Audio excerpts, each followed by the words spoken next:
రైతులకు రాయితీపై శనగ విత్తనాలను అందజేస్తోంది. ప్రకాశం జిల్లాలో రబీ సీజన్ ప్రారంభమైంది.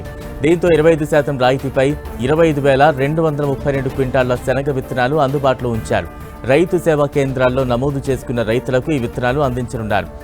ఎకరాకు 40 కిలోల చొప్పున గరిష్టంగా 5 ఎకరాలకు విత్తనాలను ఇవ్వనున్నారు. ప్రకాశం జిల్లాలో రబీ సీజన్ మొదలైంది. ఇది డిసెంబర్ వరకు కొనసాగుతోంది. పశ్చిమ ప్రకాశంలో ఎర్రగొండపాలెం మినహా గిద్దలూరు, రాచర్ల, కొమరోలు, బేస్తవారపేటలో శనగ సాగు చేస్తారు. అయితే ఈ ప్రాంతాల్లో రైతులు జిల్లాలో మిగిలిన ప్రాంతాల కంటే ముందుగానే శనగ సాగును ప్రారంభిస్తారు. అందుకే వ్యవసాయ శాఖ రైతులకు రాయితీపై శనగ విత్తనాలను అందిస్తోంది.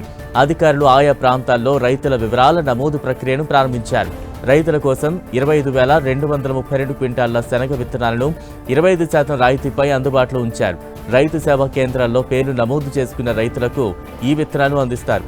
ఎకరాకు 40 కిలోల చొప్పున ఒక్కో రైతుకు గరిష్టంగా 5 ఎకరాలకు విత్తనాలు ఇస్తారు.